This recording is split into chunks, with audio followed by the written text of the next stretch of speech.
फातिमा की रानी माँ, प्रभु यीशु की माँ, आसरा तू ही है माँ।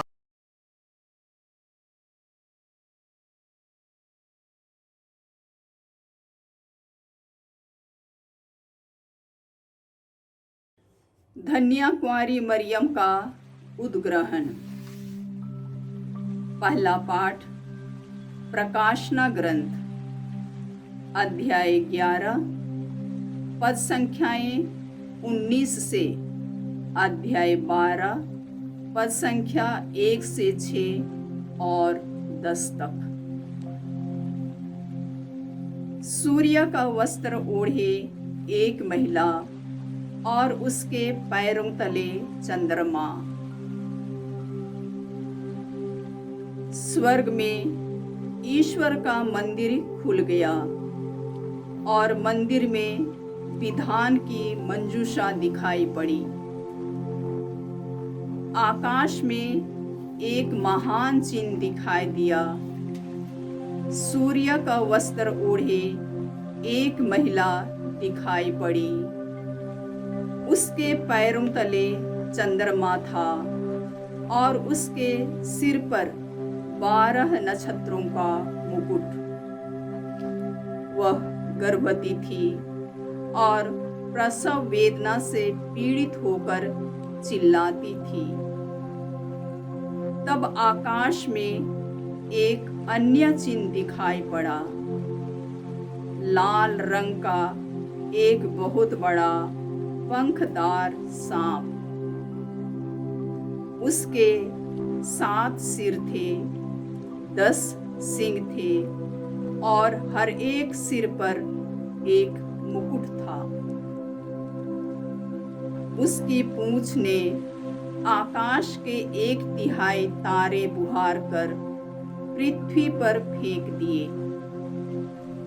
वह पंखदार सांप प्रसव पीड़ित महिला के सामने खड़ा रहा, जिससे वह नवजात शिशु को निगल जाए। उस महिला ने एक पुत्र प्रसव किया, जो लोह दंड से सब राष्ट्रों पर शासन करेगा। किसी ने उस शिशु को उठाकर उसे ईश्वर और उसके सिंहासन तक पहुंचा दिया और महिला मरुभूमि की ओर भाग गई, जहां ईश्वर ने उसके लिए आश्रय तैयार किया था। मैंने स्वर्ग में किसी को उच्च स्वर से यह कहते सुना, अब हमारे ईश्वर की विजय, सामर्थ्य तथा राजत्व और उसके मसीह का अधिकार प्रकट हुआ है। प्रभु की वाणी। ईश्वर को धन्यवाद। भजन अनुवाक्य। ओफिर के स्वर्ण से विभूषित होकर एक महिला तुम्हारे दाहिने खड़ी है। ओफिर के स्वर्ण से विभूषित होकर एक महिला तुम्हारे दाहिने खड़ी है। राजकुमारियां तुम्हारी प्रिय सखियां हैं। ओफिर के स्वर्ण से विभूषित होकर एक महिला तुम्हारे दाहिने खड़ी है।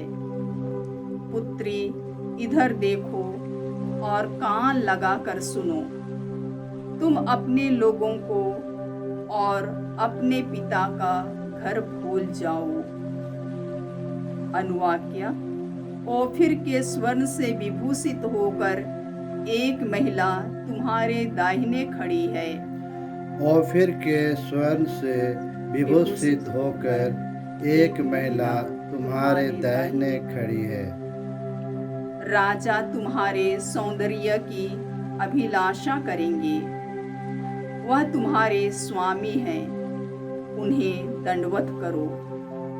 वे भजन गाते हुए उसे ले जाती और राजा के महल में प्रवेश करती है। अनुवाक्य। ओफिर के स्वर्ण से विभूषित होकर एक महिला तुम्हारे दाहिने खड़ी है। और फिर के स्वर्ण से विभूषित होकर एक महिला तुम्हारे दाहिने खड़ी है। दूसरा पाठ कुरिन्थियों के नाम संत पौलुस का पहला पत्र, अध्याय 15, पद संख्याएं 20 से 26 तक। मसीह सचमुच मृतकों में से जी उठे हैं। जो लोग मृत्यु में सो गए हैं, उनमें से वह सबसे पहले जी उठे हैं। क्योंकि मृत्यु मनुष्य द्वारा आई थी, इसीलिए मनुष्य द्वारा ही मृतकों का पुनरुत्थान हुआ है। जिस तरह सब मनुष्य आदम में मर जाते हैं, उसी तरह सब मसीह में जीवित कर दिए जाएंगे। सब अपने कर्म के अनुसार, सबसे पहले मसीह और बाद में उनके पुनरागमन के समय वे जो मसीह के बन गए हैं। जब मसीह बुराई की सब शक्तियों को नष्ट करने के बाद अपना राज्य पिता परमेश्वर को सौंप देंगे, तब अंत आ जाएगा, क्योंकि वह तब तक राज्य करेंगे जब तक वह अपने सब शत्रुओं को अपने पैरों तले ना डाल दे। प्रभु की वाणी। ईश्वर को धन्यवाद।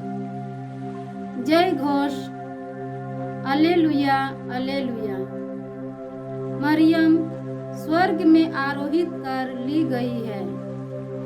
स्वर्गदूतगण आनंद मनाते हैं। हालेलुया। प्रभु आप लोगों के साथ हो और आपकी आत्मा के साथ। संत लूकस के अनुसार पवित्र सुसमाचार। हे प्रभु तेरी महिमा हो। अध्याय 1 पद संख्याएं 39 से 56 तक। उन दिनों मरियम पहाड़ी प्रदेश में यूदा के एक नगर के लिए शीघ्रता से चल पड़ी। उसने जकरियस के घर में प्रवेश कर एलिजाबेथ का अभिवादन किया। जो ही एलिजाबेथ ने मरियम का अभिवादन सुना, बच्चा उसके गर्भ में उछल पड़ा और एलिजाबेथ पवित्र आत्मा से परिपूर्ण हो गई। वह ऊंचे स्वर से बोल उठी, आप नारियों में धन्य है और धन्य है आपके गर्भ का फल। मुझे यह सौभाग्य कैसे प्राप्त हुआ कि मेरे प्रभु की माता मेरे पास आई? क्योंकि देखिए, जो ही आपका प्रणाम मेरे कानों में पड़ा, बच्चा मेरे गर्भ में आनंद के मारे उछल पड़ा। और धन्य है आप जिन्होंने यह विश्वास किया कि प्रभु ने आपसे जो कहा वह पूरा हो जाएगा। तब मरियम बोल उठी, मेरी आत्मा प्रभु का गुणगान करती है। मेरा मन अपने मुक्तिदाता ईश्वर में आनंद मनाता है, क्योंकि उसने अपनी दीन दासी पर कृपा दृष्टि की है। अब से सब पीढ़ियां मुझे धन्य कहेंगी, क्योंकि सर्वशक्तिमान ने मेरे लिए महान कार्य किए हैं। पवित्र है उसका नाम। उसकी कृपा उसके श्रद्धालु भक्तों पर पीढ़ी दर पीढ़ी बनी रहती है। उसने अपना बाहुबल प्रदर्शित किया है। उसने घमंडियों को तितर बितर कर दिया है। उसने शक्तिशालियों को उनके आसनों से गिरा दिया और दीनों को महान बना दिया है। उसने दरिद्रों को संपन्न किया और धनियों को खाली हाथ लौटा दिया है। इब्राहिम और उनके वंश के प्रति अपनी चिरस्थायी दया को स्मरण कर उसने हमारे पूर्वजों के प्रति अपनी प्रतिज्ञा के अनुसार अपने दास इस्राएल की सुध ली है। प्रभु का सुसमाचार। हे क्रिस्त तेरी स्तुति हो। जय यीशु क्रिस्त में प्रिय भाई और बहनों, 15 अगस्त हम भारत के क्रिस्त भक्तों के लिए बहुत महत्वपूर्ण दिन है। 2 पर्व हम लोग मनाते हैं। सबसे पहले हम लोग माता मरियम के स्वर्ग में उद्ग्रहण का पर्व मनाते हैं। वे सशरीर स्वर्ग उठा ली गई। अपने जीवन के बाद ईश्वर ने माता मरियम को महिमान्वित कर सशरीर स्वर्ग में ले लिया। हम पिता ईश्वर को इस महान रहस्य के लिए धन्यवाद देते हैं और समझते हैं कि एक मनुष्य कितनी महिमा प्राप्त कर सकता है। यह ईश्वर की योजना है कि हम सब माता मरियम के रास्ते पर स्वर्ग पहुंच जाए। दूसरा पर्व है हमारे देश की आज़ादी का पर्व। विशेष रूप से हम राजनीतिक स्तर पर आज़ाद हो गए हैं। अन्य कई स्तर पर अभी तक हम लोग गुलाम हैं। हमको पूर्ण रूप से स्वतंत्रता चाहिए। इसलिए आज के पाठों में माँ मरियम के बारे में है, प्रभु यीशु के बारे में है। माता मरियम मंजूषा है, नए व्यवस्थान की मंजूषा। पुराने व्यवस्थान की मंजूषा को नबी यिर्मयाह ने नेबो पर्वत पर कहीं पर छिपा रखा है। वह गायब हो गई। नए व्यवस्थान की मंजूषा माता मरियम है। इसलिए पहले पाठ की शुरुआत में हमने सुना कि स्वर्ग में ईश्वर का मंदिर खुल गया और विधान की मंजूषा प्रकट हो गई। यिर्मयाह नबी के ग्रंथ अध्याय 31 व संख्या 31 से हम लोग पढ़ते हैं कि ईश्वर ने एक नया विधान बनाने की योजना बनाई है। वह विधान पत्थर पर नहीं, हृदय पर अंकित है। वह विधान प्रभु यीशु ने पूरा किया है। तो उस विधान की मंजूषा माता मरियम है। प्रभु यीशु उस विधान के प्रवर्तक हैं। आगे हमने सुना कि आकाश में एक महान चिन्ह प्रकट हो गया। सूर्य के वस्त्र पहने एक महिला दिखाई पड़ी। उसके पैरों तले चंद्रमा था और उसके सिर पर नक्षत्रों का मुकुट, 12 नक्षत्रों का मुकुट। वह महिला माता मरियम है। आदिम कलीसिया से हमारे पूर्वज लोगों ने विश्वास किया कि वह माता मरियम है। वह ईश्वर की माँ है। वह गर्भवती थी और उसने एक पुत्र को प्रसव किया, लेकिन शैतान इससे नाराज था। ये सब प्रभु यीशु में पूरा हो गया है। दूसरे पाठ में हमने सुना कि यीशु मसीह सचमुच जी उठे। और आगे संत पौलुस का कहना है, जिस तरह प्रथम आदम के कारण मृत्यु इस दुनिया में आई, उसी तरह अंतिम आदम प्रभु यीशु के कारण, उनके पुनरुत्थान के कारण अनंत जीवन प्रकट हो गया है। उनका कहना है, जिस तरह सब मनुष्य आदम से संबंध के कारण मरते हैं, उसी तरह सब मसीह से संबंध के कारण पुनर्जीवित किए जाएंगे। सब अपने क्रम के अनुसार, सबसे पहले मसीह और बाद में उनके पुनरागमन के समय वे जो मसीह के बन गए हैं। तो हम सब यीशु मसीह के कारण जी उठेंगे। अंतिम आदम यीशु मसीह है। अंतिम आदम यीशु मसीह है, तो कलीसिया सिखाती है माता मरियम यीशु की माँ है, ईश्वर की माँ है और अंतिम हेवा है।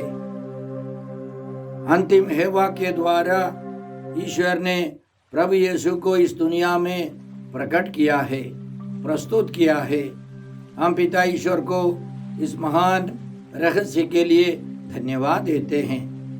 आज के सुसमाचार में हमने सुना कि माता मरियम शीघ्रता से यूदा के एक नगर के लिए, पहाड़ी प्रदेश के एक नगर के लिए शीघ्रता से चल पड़ी। अभी अभी पवित्र आत्मा की शक्ति से वे गर्भवती बनी और ईश्वर के संदेश के अनुसार उनको मालूम था उनके रिश्तेदार एलिजाबेथ 6 महीने की गर्भवती है। उनसे मिलने के लिए मरियम शीघ्रता से चल पड़ी। इससे हम क्या सीखते हैं? हर एक व्यक्ति जो पवित्र आत्मा से भर जाता है वह शीघ्रता से प्रभु के प्रचार के लिए, स्वर्ग राज्य के लिए निकल पड़ता है। आगे हम लोग सुनेंगे कि जब यीशु का जन्म हुआ, स्वर्गदूतों ने गडरियों को इसका संदेश सुनाया। वे शीघ्र ही निकल गए बालक यीशु से मिलने के लिए। आगे हम पढ़ते हैं, सिमेओन एक भक्त पुरुष शीघ्रता से यरूशलेम मंदिर आया और उसने बालक यीशु को अपनी गोद में ले लिया और भविष्यवाणी करने लगे। उसी तरह अन्ना नामक एक नबिया उसी वक्त यरूशलेम मंदिर आई और यीशु का प्रचार प्रसार करने लगी। हम याद रखें, यरूशलेम मंदिर में भारी भीड़ रहती थी, तरह तरह की बलियां होती थी। ऐन मौके पर, उचित समय पर वे दोनों मंदिर आए। उसी तरह हम लोग पढ़ते हैं कि जक्केउस के संदर्भ में प्रभु यीशु जक्केउस से कहते हैं, जक्केउस पेड़ पर था, जक्केउस जल्दी नीचे आओ क्योंकि आज मुझे तुम्हारे यहाँ ठहरना है। और जक्केउस ने तुरंत उतरकर प्रभु यीशु का स्वागत किया। एक व्यक्ति पवित्र आत्मा से भरकर वह रुकने वाला नहीं, वह शीघ्रता से निकल पड़ता है। इसलिए संत पौलुस कुरिन्थियों के नाम दूसरे पत्र अध्याय 6 और संज्ञा 2 में इस प्रकार लिखते हैं, ईश्वर कहता है, उपयुक्त समय में मैंने तुम्हारी सुनी, कल्याण के दिन मैंने तुम्हारी सहायता की। और देखिए, अभी उपयुक्त समय है, अभी कल्याण का दिन है, अभी। इसलिए हम दूसरे दिन के लिए स्थगित नहीं कर सकते हैं। सुसमाचार का प्रचार, ईश्वर के राज्य का विस्तार अभी शुरू होना है। इसीलिए माता मरियम शीघ्रता से चल पड़ी। हम उनसे सीखे, उनसे प्रेरणा पाए। आगे हमने सुना कि जो ही एलिजाबेथ ने माता मरियम का अभिवादन सुना, उसके गर्भ में बच्चा उछल पड़ा और एलिजाबेथ पवित्र आत्मा से भर गई, परिपूर्ण हो गई और वह भविष्यवाणी करने लगी। और माता मरियम के बारे में बताया, आप नारियों में धन्य है और धन्य है आपके गर्भ का फल। मुझे यह सौभाग्य कैसे प्राप्त हुआ कि मेरे प्रभु की माँ मेरे पास आई। आदिम कलीसिया से हमारे विश्वासियों ने माना कि प्रभु यीशु पिता ईश्वर के पुत्र हैं। यीशु मसीह सर्वशक्तिमान ईश्वर है और यीशु की माँ प्रभु की माँ है, ईश्वर की माँ है। उसका यूनानी शब्द है थियोटोकोस, ईश्वर की माँ। और हम प्रभु को धन्यवाद देते हैं कि ईश्वर ने माँ मरियम को यीशु की माँ, प्रभु की माँ बनाई है। आगे एलिजाबेथ ने घोषणा की, धन्य है आप जिन्होंने यह विश्वास किया कि प्रभु ने आपसे जो कहा वह पूरा हो जाएगा। जो प्रभु के वचनों में विश्वास करता है, पूरा होने के लिए विश्वास करता है, वह धन्य है, वह खुश है, पवित्र है। हम सबों को भी माँ मरियम के समान ईश्वर के वचनों में विश्वास करना है। तब अब मरियम की पारी है। मरियम ने सबसे महान भजन सुनाया, ईश्वर की महिमा की घोषणा की। उनका कहना था, मेरी आत्मा प्रभु का गुणगान करती है, मेरा मन अपने मुक्तिदाता ईश्वर में आनंद मनाता है। और उनका यह भी कहना था, सर्वशक्तिमान ने मेरे लिए महान कार्य किए हैं। इस भजन के अंतिम में माता मरियम ने घोषणा की कि ईश्वर की मुक्ति योजना सबों के लिए है।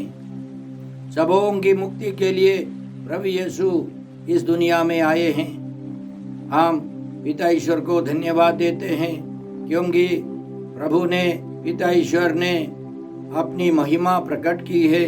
हम पिता ईश्वर को धन्यवाद देते हैं क्योंकि मानव मुक्ति के लिए ईश्वर ने अपना बाहुबल प्रदर्शित किया है।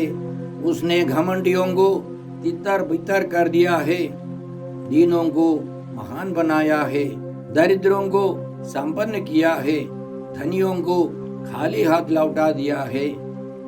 और हम ये भी पढ़ते हैं, 3 महीनों तक माता मरियम ने वहां रहकर उस परिवार के लोगों की सेवा की। लगभग 3 महीने के बाद माता मरियम लौट गई। तो इसका मतलब यह है कि वे एलिजाबेथ के प्रसव तक शायद नहीं रही। उनका लक्ष्य, उनका मिशन यह था कि पुराने व्यवस्थान में जैसे मंजूषा ओबेद एदोम के घर के पास रखी गई थी और ईश्वर ने उस परिवार को मंजूषा के कारण विशेष आशीर्वाद दिया।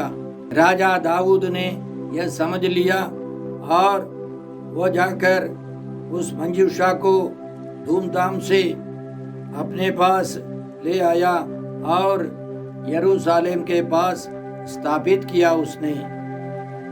तो नए व्यवस्थान की मंजूषा 3 महीने एलिजाबेथ के साथ रहकर वो माता मरियम है, वो लौट गई। उस परिवार के सभी सदस्यों को, जैसे ओबेद एदोम के परिवार को ईश्वर ने आशीर्वाद दिया, माता मरियम के द्वारा प्रभु यीशु ने उस परिवार के सभी सदस्यों को पवित्र आत्मा से भर दिया। अंतिम में हम पढ़ते हैं कि जकरियस भी पवित्र आत्मा से भर गया और वो भी भविष्यवाणी करने लगा। तो आज के संदर्भ में हमारे देश की आज़ादी के समय इन वचनों को लेकर हम क्या समझे। इस घटना में 2 महिलाएं हैं, दोनों गर्भवती है। एलिजाबेथ एक पवित्र महिला है। पवित्र आत्मा की शक्ति से एलिजाबेथ के गर्भ में यूहन्ना बपतिस्ता का जन्म हुआ और माता मरियम, जैसे हमने सुना, वह ईश्वर की माँ है और उनके गर्भ में सर्वशक्तिमान ईश्वर का पुत्र आए हैं। बालक यीशु ने उस परिवार के सदस्यों को, एलिजाबेथ को और बालक यूहन्ना बपतिस्ता को पवित्र आत्मा से भर दिया। तो हमारे देश के संदर्भ में भाई और बहनों, महिलाएं और बच्चे सबसे ज्यादा दुख सहते हैं, गुलाम है। हाल ही में हमने सुना या पिक्चरों में सब देखा कि कुछ लोगों ने, कुछ पुरुषों ने 2 महिलाओं को निवस्त्र कर, नंगा कर उनकी बेइज्जती की। और वहाँ की समस्याओं में, संकट में सबसे ज्यादा महिलाएं और बच्चे दुख सहते हैं। वे सब लाचार होकर जंगल में छिप गए। वे बहुत कष्ट उठाते हैं। यह केवल मणिपुर में नहीं, हमारे देश में, हमारे परिवारों में, हमारे समाज में सबसे ज्यादा सहने वाले महिलाएं और बच्चे हैं। कैसे कौन उनको स्वतंत्र कर देंगे? आज के पवित्र वचनों के अनुसार प्रभु यीशु ही पवित्र आत्मा की शक्ति से हमारे देश की महिलाओं को, बच्चों को स्वतंत्र कर सकते हैं। माता मरियम और यीशु जहाँ जाते हैं वहाँ आजादी आती है, स्वतंत्रता है। प्रभु यीशु ने अपने पहले प्रवचन में अपने शिष्यों को समझाया था, तुम संसार की ज्योति हो, पहाड़ पर बसा हुआ नगर छिप नहीं सकता। लोग दीपक जलाकर पैमाने के नीचे नहीं बल्कि दीवट पर रखते हैं, जहां से वह घर के सब लोगों को प्रकाश देता है। वास्तव में यह वचन माता मरियम में पूरा हो गया है। माता मरियम वास्तव में संसार की ज्योति है। संत यूहन्ना के सुसमाचार में यीशु खुद अपने बारे में कहते हैं, संसार की ज्योति मैं हूँ। जो मेरा अनुसरण करता है वो अंधकार में भटकता नहीं रहेगा, उसे जीवन की ज्योति प्राप्त होगी। एलिजाबेथ, यूहन्ना बपतिस्ता और माता मरियम की मध्यस्थता से प्रभु यीशु अपने पवित्र आत्मा को भेजकर हमारे देश के सभी गुलामों को स्वतंत्र कर सकते हैं। तरह तरह के लोग गुलाम हैं, न केवल महिलाएं, बच्चे और अन्य कई प्रकार के लोग हमारे देश में गुलाम है, स्वतंत्र नहीं है। आर्थिक गुलामी है, तरह तरह की गुलामी है। कहा जाता है संसार भर के सभी लोगों में सबसे ज्यादा गुलाम हमारे देश में है। हमें इस गुलामी के बारे में अवगत होना है, हमें समझना है और प्रभु से प्रार्थना करनी है कि हम सब स्वतंत्र हो जाए। मैं विश्वास करता हूँ आज भी मणिपुर के विश्वासी लोग प्रभु यीशु को बुलाए, माता मरियम को बुलाए, संत एलिजाबेथ को और संत यूहन्ना बपतिस्ता को बुलाए तो वे जरूर पवित्र आत्मा से भर जाएंगे, वे आनंदित हो जाएंगे। वहाँ बड़े बड़े चिन्ह और चमत्कार होगा, वे स्वतंत्र हो जाएंगे। यीशु मसीह के बिना, पवित्र आत्मा के बिना कोई भी व्यक्ति स्वतंत्र नहीं हो सकता है। प्रभु यीशु ने कहा, मैं इसलिए आया हूँ कि वे जीवन प्राप्त करे, परिपूर्ण जीवन प्राप्त करे। यीशु हमको पवित्र करने के लिए, परिपूर्ण जीवन देने के लिए आए हैं। इसलिए हम इस स्वतंत्रता के दिन विशेष रूप से प्रार्थना करें कि हम सब स्वतंत्र हो जाए। तरह तरह की गुलामी से, आर्थिक हो, आध्यात्मिक हो और सामाजिक गुलामी हो, सब प्रकार की गुलामियों से हम स्वतंत्र हो जाए। इसके लिए हमें प्रार्थना करनी है। हे पिता ईश्वर, हे प्रभु यीशु, हे पवित्र आत्मा ईश्वर, आज के सारे पवित्र वचनों के लिए हम तुझे धन्यवाद देते हैं। तूने माता मरियम के जीवन में जो कुछ किया है वह हमारे लिए एक प्रेरणा है। हम यह प्रार्थना करते हैं कि हम भी माता मरियम के समान स्वतंत्र होकर, पवित्र होकर स्वर्ग पहुंच जाए। हम यह प्रार्थना करते हैं प्रभु क्रिस्त के द्वारा। हमारे प्रभु यीशु क्रिस्त की कृपा, ईश्वर का प्रेम और पवित्र आत्मा का साहचर्य आप सबों को प्राप्त हो।